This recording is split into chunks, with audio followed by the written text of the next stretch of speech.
indivisible, with liberty and justice for all. This video, my wife sent it to me, and I watched it, and it's a little piece of history. Steve will probably love it, and it just reminds you of our country and what it took to get there. And it's just a small tad bit of our history and Star Spangled Banner. And then Mr. White was, when I sent it to the council on Sunday afternoon or Sunday morning, drinking coffee, and then they all responded, and John White's idea was, man, we need to play that at the council meeting. So here it is. Ashley, whenever you're ready.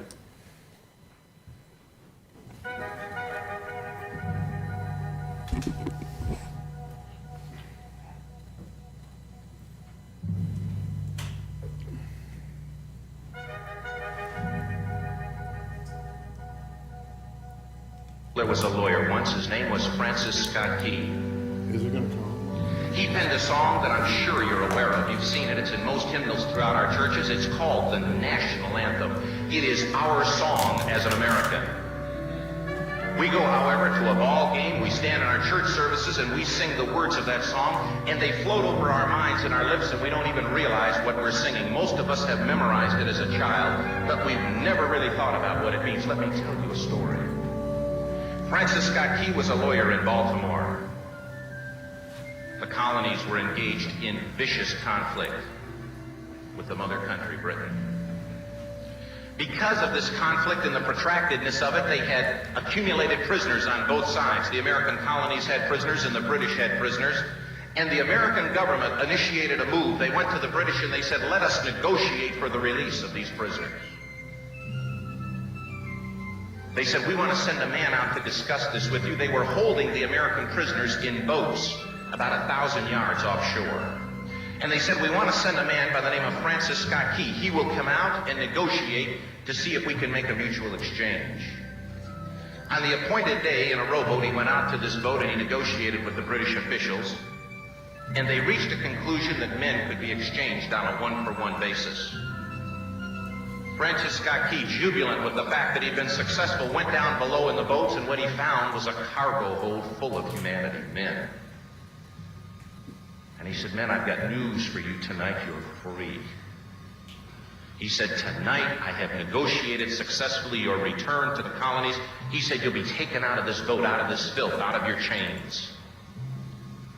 As he went back up on board to arrange for their passage to the shore, the admiral came and he said, we have a slight problem. He said, we will still honor our commitment to release these men, but it'll be merely academic after tonight. It won't matter. And Francis Scott Key said, what do you mean? He said, well, Mr. Key, he said, tonight we have laid an ultimatum upon the colonies. Your people will either capitulate and lay down the colors of that flag that you think so much of, or you see that fort right over there, Fort Henry? He said, we're going to remove it from the face of the earth. He said, how are you going to do that? He said, if you will, scan the horizon of the sea. And as he looked, he could see hundreds of little dots. And he said, that's the entire British war fleet. He said, all of the gunpowder, all of the armament is being called upon to demolish that fort. It will be here within striking distance in a matter of about 2.5 hours. He said, the war is over. These men would be free anyway. He said, you can't shell that fort. He said, that's a large fort. He said, it's full of women and children. He says, it's predominantly not a military fort. They said, don't worry about it. They said, we've left them a way out. And he said, what's that? He said, do you see that flag way up on the rampart?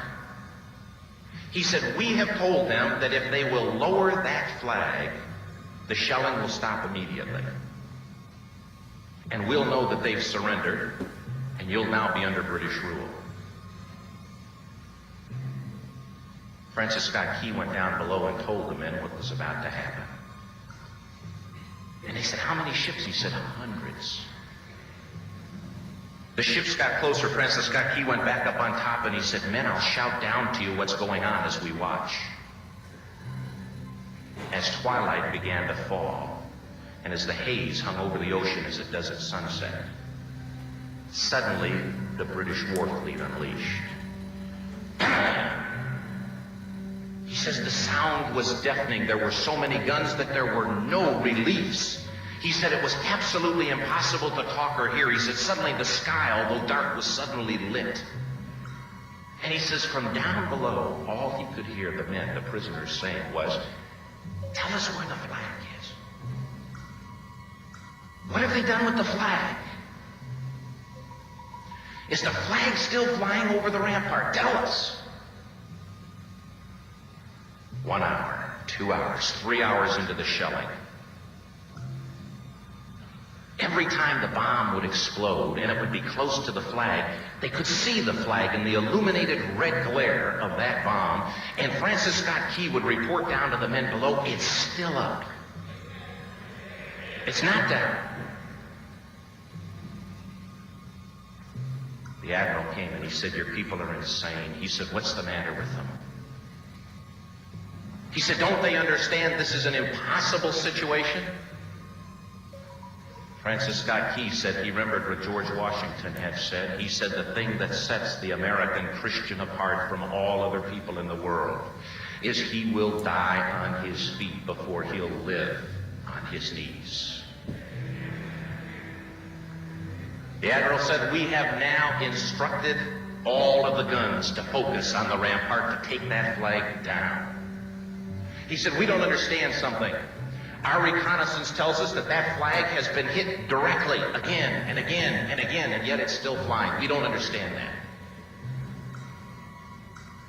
But he said, "Now we're about to bring every gun for the next 3 hours to bear on that point." Francis Scott Key said the barrage was unmerciful. All that he could hear was the men down below praying. The prayer, "God, keep that flag flying where we last saw it." Sunrise came. He said there was a heavy mist hanging over the land, but the rampart was tall enough. There stood the flag, completely nondescript, in shreds. The flagpole itself was at a crazy angle, but the flag was still at the top. Francis Scott Key went aboard and immediately went into Fort Henry to see what had happened. And what he found had happened was that that flagpole and that flag had suffered repetitious direct hits. And when it had fallen, but men, fathers, who knew what it meant for that flag to be on the ground, although knowing that all of the British guns were trained on it, walked over and held it up humanly until they died. Their bodies were removed and others took their place. Francis Scott Key said what held that flagpole in place at that unusual angle were patriots' bodies. He penned the song, "Oh, say can you see by the dawn's early light what so proudly we hailed at the twilight's last gleaming? Or the rocket's red glare, the bombs bursting in air, gave proof through the night that the flag was still there. Oh, say, does that star-spangled banner yet fly and wave o'er the land of the free and the home of the brave?" The debt was demanded. The price, it was paid. Oh, say, can you see by the dawn's early light what so proudly we hailed at the twilight's last gleaming, whose broad stripes and bright stars through the perilous fight, o'er the ramparts we watched were so gallantly straining, and the rockets break through, the bombs bursting in air gave proof through the night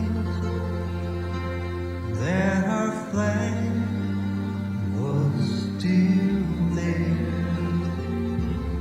Oh, say, does that star-spangled banner yet wave o'er the land of the free and the home of the brave?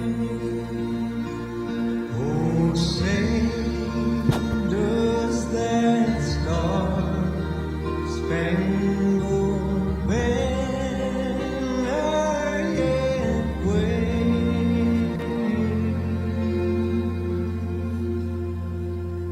o'er the land of the free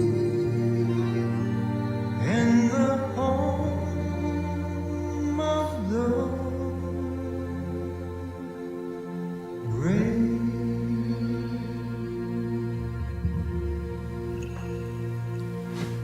That's good.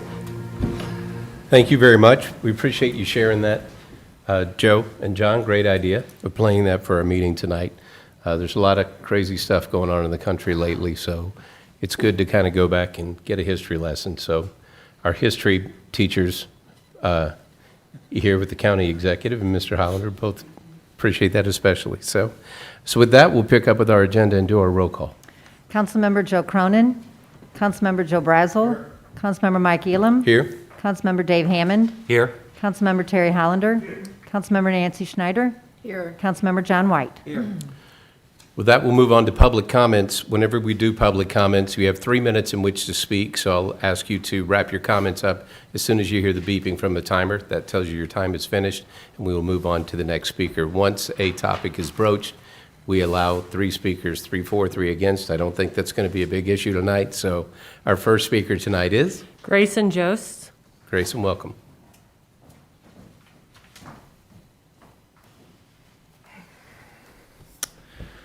Good evening, councilmen and councilwomen of St. Charles. My name is Grayson Jostis. I'm from St. Peters, Missouri. Ever since the pandemic, I have listened to every single person on this podium who are against the mask mandate and complaining about businesses having mask-only services. Well, here's my solution. Stay at home. You can order food and groceries and other shopping needs and different websites and apps. Even though we're still in the middle of a pandemic and vaccines are coming up soon, we'll still need to wear a mask. And that's why I'm supportive for the mask mandate. Another topic I'd like to discuss is what happened on January 6th. Ever since that day, I was appalled and worried about our country. To those people who were at the riot on the Capitol, I just have 2 questions. One, was it worth it? And 2, are you done? You barged into the traditional event, trashed and stole items from offices, try and kidnap and assassinate government officials, and yet killing 5 people in the process. Was it worth it? These people aren't heroes. These aren't patriots. They are white, domestic, homegrown terrorists who just can't accept this election. It's time for them to surrender, and we need to move on and get back to normal. Thank you. Thank you. Next speaker. Arnie Dienoff.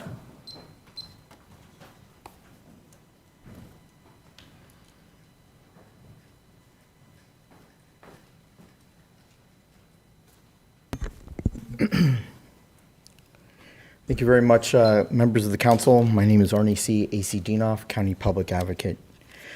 Council members, I want to let the community know of our great county that if anyone knows of any wrongdoing, any misspending, corruption, racketeering, kickbacks, no bid contracts, and stealing, to please contact me.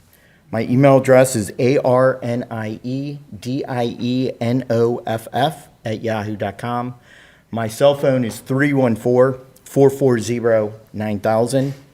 I am personally sick and tired of employee cover-ups by administration, employee mistreatment by department directors, employee retribution by employee directors and managers, employee retaliation, and employee discrimination.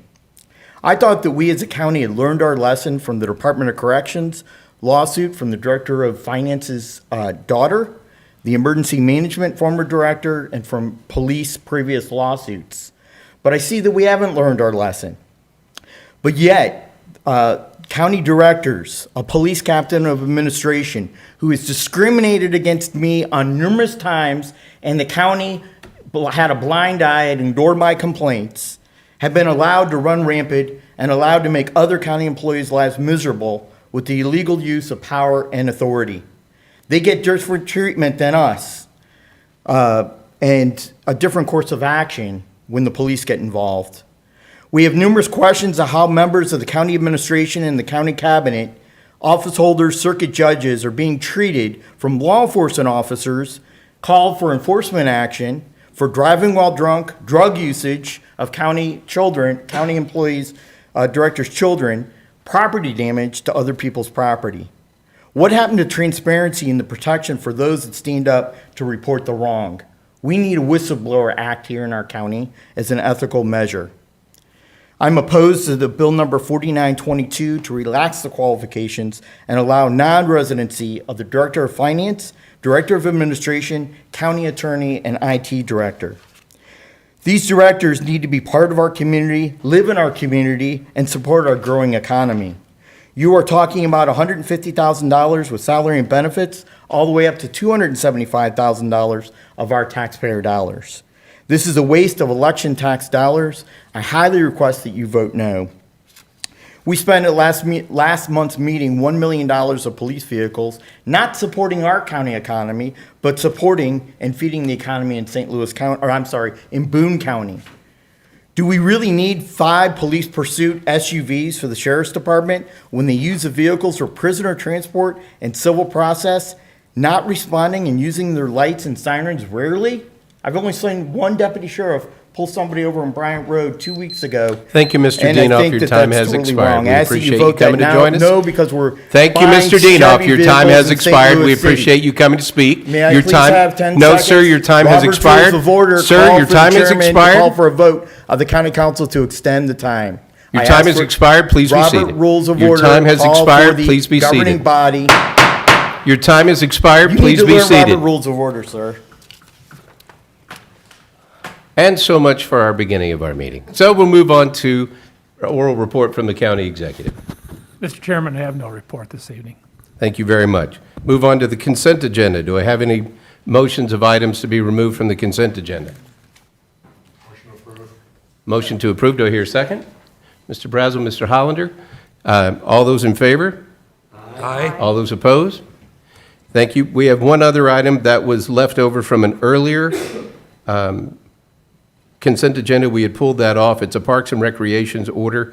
Do I have any discussion about that item? I have a question, and I apologize, I forgot about this. This is in my district.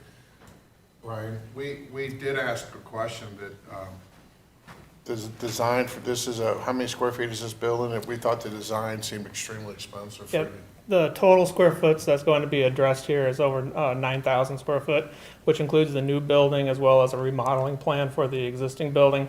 The concept is that this new building would add an interior space to the youth activity park that we currently don't have, as well as expanding concessions, adding office spaces, allow us to potentially remove the rangers from the yellow house there at Quail Ridge and put them into a more centrally located area within the park system.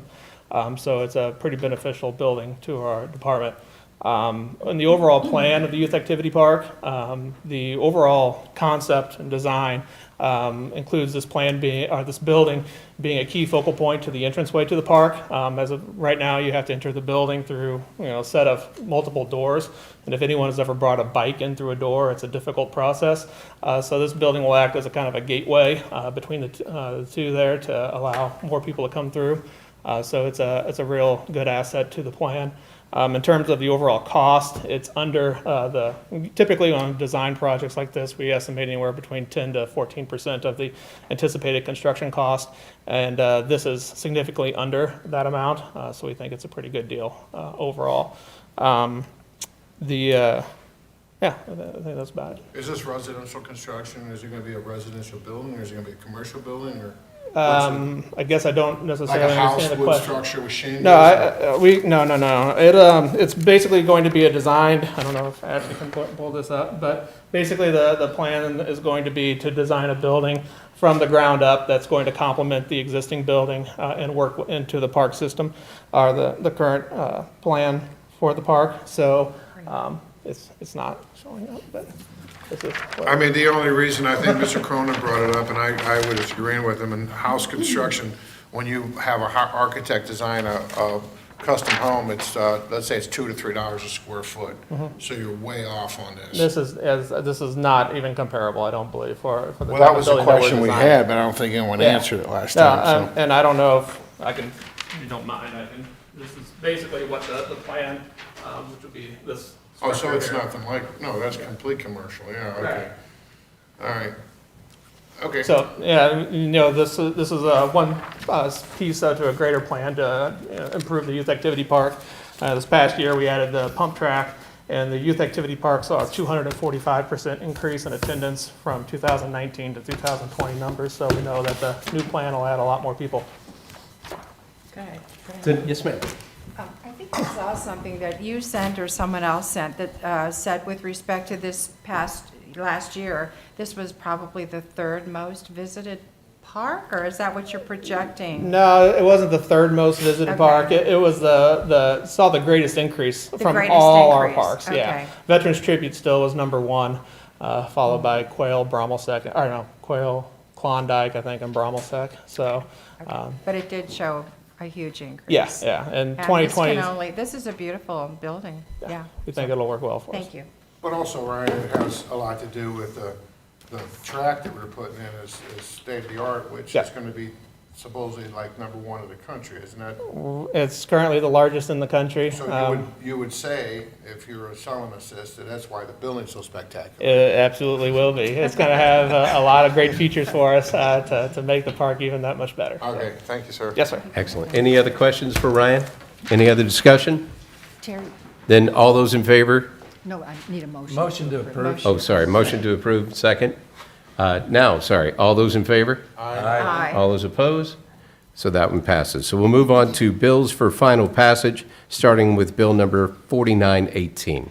Bill number 4918, an ordinance amending the zoning district map of the County of St. Charles, Missouri by rezoning land from R1B Single Family Residential District to R3B Multifamily Residential District, 12.2 acres, and R1E Single Family Residential District, 28.6 acres, as per application RZ 20-13. Mr. Chairman, I'd like to make a motion to table bill number 4918. Second. Mr. White is the first with second with Judge Snyder. So discussion on that one. Robert, do you want to come up real quick and just give a quick little why we need to table this bill and why our chamber is much less crowded than we expected it to be tonight? County staff determined that a software problem caused us to send incorrect notice concerning this zoning case before the Planning Zoning Commission. So to address that insufficiency, we'd ask that the application go back to the Planning Zoning Commission so that we can correct the notice and make sure the process is perfectly correct. We've addressed this with our Information Systems Department. We've held a meeting about the source of the problem. We've isolated, I think, the source of the problem, and they're actually making a software update to ensure that this doesn't happen again. We are taking it seriously, but this is I think the best path forward is for us to correct the notice with the Planning and Zoning Commission. So, if you would agree, the case would go before the Wednesday, February 17th Planning and Zoning Commission meeting, and then they will hold a public hearing, make a recommendation, and then it will come back to this body again, if you would agree. Excellent. Thank you very much. Any other discussion on this one? So I have a motion to table this bill in a second. All those in favor? Aye. All those opposed? So the bill will be tabled. Move on to bill number 4919. Thank you, Robert. Bill number 4919, an ordinance amending the zoning district map of the County of St. Charles, Missouri by rezoning land from A, agricultural district with floodway and floodway fringe overlay districts to PR, park recreational district with floodway and floodway fringe overlay districts as per application RZ 20-14. Any questions or comments about this bill? Mr. Brazel. Pursuant to section 110.020, I have a conflict of interest of the ordinance of St. Charles County, Missouri. I'm hereby disclosing on the record of St. Charles County Council that I have a personal interest as the applicant and property owner in this matter of bill number 4919, and that I shall disqualify myself from voting on any matters relating to this interest. And I'll just sit down there until, you conclude on this issue. Thank you very much. Now's your opportunity. Anybody got any questions for Mr. Brazel? He's actually sitting on the other side. Seeing none, I would ask you to call the roll.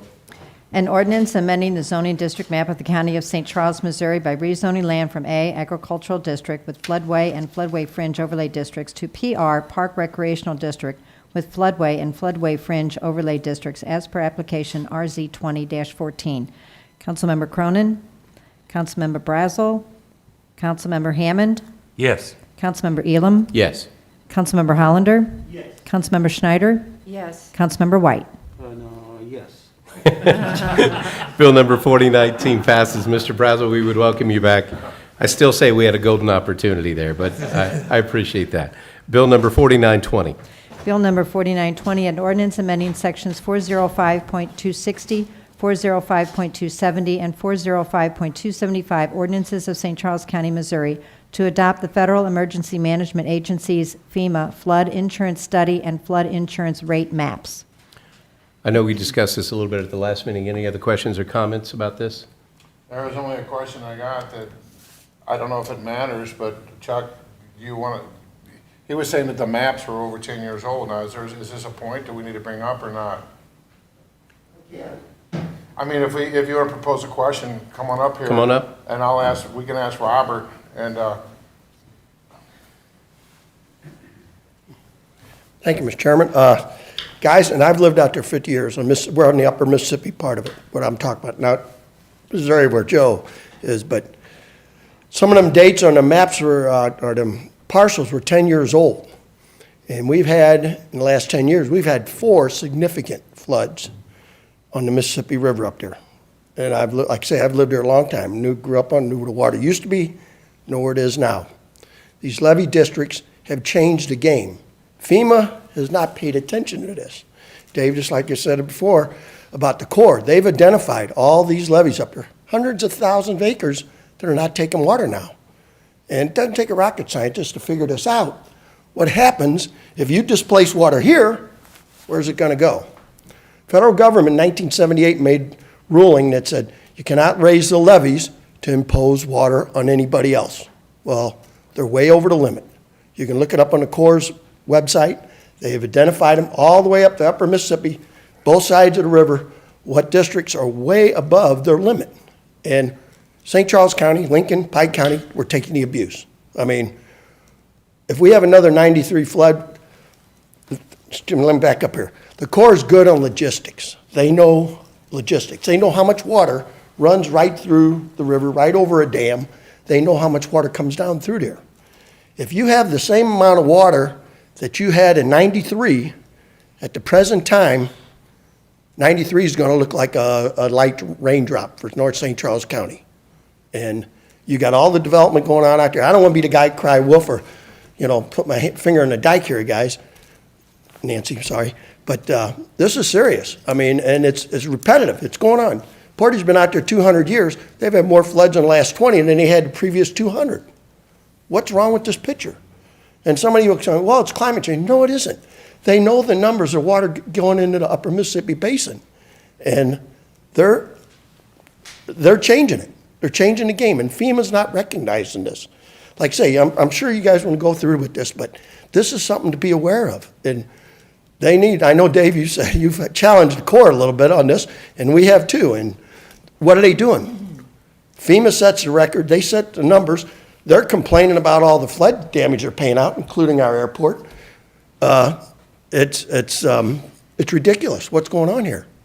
And just make you aware of what's going on. I mean, you guys got the brass to do something about it, or at least raise hell with somebody else, because they're not doing their job. I mean, the Corps, like I say, it's not unusual for the Corps and FEMA or any other governmental entity to work with itself or work with everybody else. So, but we're the ones taking abuse, and it's changing our world out there. And FEMA's trying to say this is going to be good. These numbers aren't going to be good. All right, Chuck, I got your point, so I thank you, and I'm gonna ask Robert. Okay. Thanks, Robert, guys. quick question, and I think I told this to Chuck before the meeting, so I just wanted him to have an opportunity to ask that question. Yeah. But if the maps are 10 years old, even so, from what I remember, you're revising them for the property owner you're reducing it. You're not making more restrictions, you're making less restrictions. Isn't that correct on these properties? Right. The gist of this is there's 2 flood insurance rate maps. Basically, almost all of it's in the city of St. Charles that need to be updated. Those were held back in 2016. January 2016, countywide, we adopted new flood insurance rate maps. But there were 2 panels where the city of St. Charles asked to hold back on so they could do further study. It had to do with Boshock Creek specifically, and the fact that FEMA was looking at decertifying the levees and saying that we aren't going to count these anymore for flood control in terms of our flood insurance rate maps. And so we've gone through that process since 2016. Now FEMA and the city of St. Charles are ready to move forward. And so we're being asked, or really being told by FEMA, that we need to adopt these new maps. And they'll be dated March 2021. Since that time, those 2 flood insurance rate maps, they have done some updates, like they've incorporated the digital terrain information, which the previous maps didn't have. And there are 4 properties in unincorporated St. Charles County being affected. 3 of those are owned by MoDOT, and they're vacant. 1 property is occupied by National Cart, and their flood level is actually moving in a positive direction. Instead of going up, it's going down. So their recent expansion of National Cart, we reviewed that in terms of where this rate maps were going, and it was fully in compliant with those proposed flood insurance rate maps we're talking about now. Thank you, Robert. I have a question for you, Robert. Who does the enforcement when it comes to the Mississippi River and the floodplain and floodway? As I understand the discussion here tonight, we're talking big picture. Some of the levees in Illinois and Iowa, for instance, that were built too tall. People are saying that they're built too tall. And that's more of a region-wide or even national problem for the Army Corps of Engineers, because they keep track of how high the levees are and how high they should be built if they're part of the national program. It doesn't seem like they're doing much about it. It seems like to me that the Corps mostly cares about the commercial traffic, which the barges going up and down the river, than they do about enforcing any regulations or as far as levee height. So that's all I got to say. Any other questions? Yeah, I don't know, Joanne, do you remember, was it maybe 4 or 5 years ago, we had 2 assistant attorney generals come down and kind of brief us on the fact that the Attorney General's office was looking into potential lawsuits against the Illinois interest. Of course, that's very difficult when people from Missouri go to Illinois to sue somebody in Illinois. But As far as I know, they've never followed through on that. And we've had discussions with, I think, probably both senators' offices about this. And we continue to get people from the floodplain, asking us what we can do on this. That's what we've done so far. If we get in a situation where there is a lawsuit and people ask us to be part of it, I'm sure we would seriously consider that. But that's what it's going to take. Those high levies is, what is it, the SNI levy district? The only way, they're going to stay there until some judge tells them to take it down. And it's going to take an effort by people in Missouri to do that. And I'll ask the Attorney General next time I see him whether anything's happening on that and report back. Thank you. Thank you, Robert. I know Congressman Lukemeyer has been trying to work with the Corps to get a lot of that done. And if memory serves correctly, we passed a resolution a few years back actually talking about this levy problem and what that was doing to St. Charles County. So, Chuck, I appreciate where you're coming from, and we have been trying to do what we can. It's tough to fight the federal government, right? So, but we're giving the old college try. So with that, any other questions or comments? Call the roll, please. An ordinance amending sections 405.260, 405.270, and 405.275 ordinances of St. Charles County, Missouri, to adopt the Federal Emergency Management Agency's FEMA flood insurance study and flood insurance rate maps. Councilmember Elam? Yes. Councilmember Hollander? Yes. Councilmember Schneider? Yes. Councilmember White? Yes. Councilmember Cronin? Councilmember Brazel? Yes. Councilmember Hammond? Yes. Bill number 4920 passes. Move on to bill number 4921. Bill number 4921, an ordinance authorizing the county executive or his designee to execute form intergovernmental agreements for governmental entities to use the St. Charles County Backup Dispatch Center at 1605 Wentzville Parkway, Wentzville. Any questions or comments about this bill? Seeing none, please call the roll. An ordinance authorizing the county executive or his designee to execute form intergovernmental agreements for governmental entities to use the St. Charles County Backup Dispatch Center at 1605 Wentzville Parkway, Wentzville. Councilmember Hammond? Yes. Councilmember Hollander? Yes. Councilmember Schneider? Yes. Councilmember White? Yes. Councilmember Cronin? Councilmember Brazel? Yes. Councilmember Elam? Yes.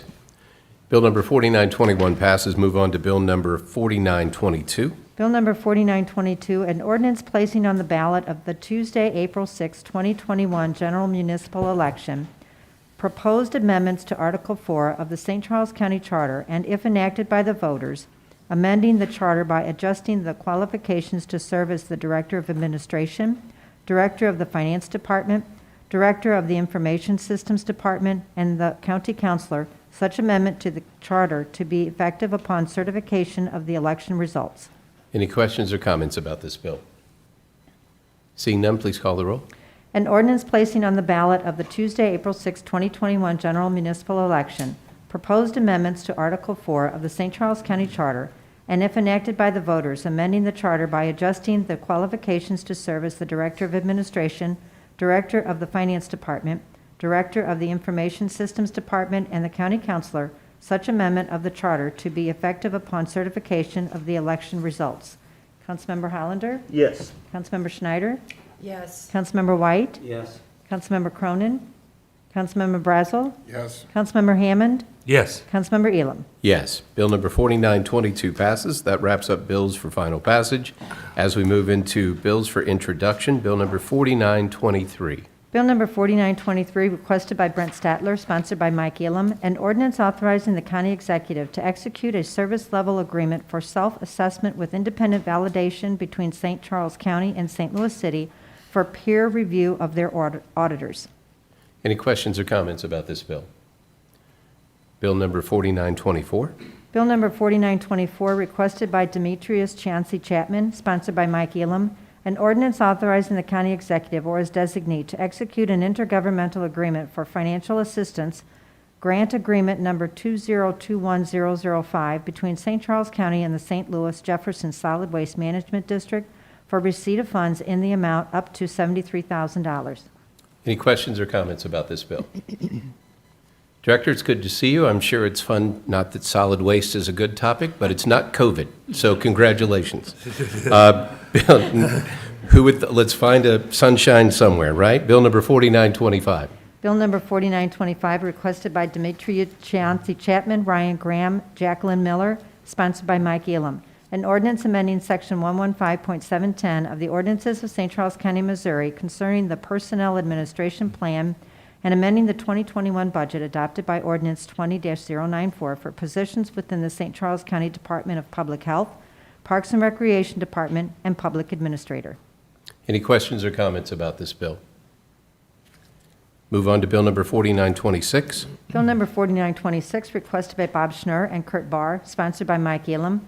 An ordinance authorizing execution of documents for receipt of funds in the amount of $56,529 from the Secretary of State for a grant awarded to the Election Authority for an election efficiency grant to assist with election activities, systems and equipment maintenance, voting equipment purchases, maintaining voter lists, and polling place accessibility, and further amending Ordinance 20-094 by providing supplemental appropriations to the Election Authority Fund budget. Any questions or comments about this bill? Seeing none, move on to bill number 4927. Bill number 4927, requested by Demetrius Chancey Chapman, sponsored by Mike Elam, an ordinance reauthorizing the county executive to execute a memorandum of understanding with the Missouri Department of Health and Senior Services and such federally qualified health center or rural health center as assigned by DHSS for deputizing and oversight of local public health agencies to provide certain services for underinsured children, which agreement was last authorized in Ordinance 13-075. Any questions or comments about 4927? Seeing none, that wraps up bills for introduction. Any action to be taken on tabled bills? Seeing none, move on to announcements and miscellaneous. I would kick us off by an announcement that we need to make. The council is in receipt of the report from the county registrar confirming that the circuit court clerk's certification of unanimous petition of the owners of record of real property, that's easy to say, located within the Southridge Transportation Development District to authorize the district to fund and develop an additional transportation dated January 11, 2021, is filled with the records held by the county registrar and hereby spreads the same upon the records of the council. Whew, that just flows right off the tongue, doesn't it? All right, any other announcements or miscellaneous from the council? Really? There's nothing going on in Augusta that we have a parade or anything that's happening soon? Having a St. Patrick's Day parade. See, I knew there was something. Start getting ready. I would entertain a motion to dismiss. So moved. We are dismissed. Thank you very much.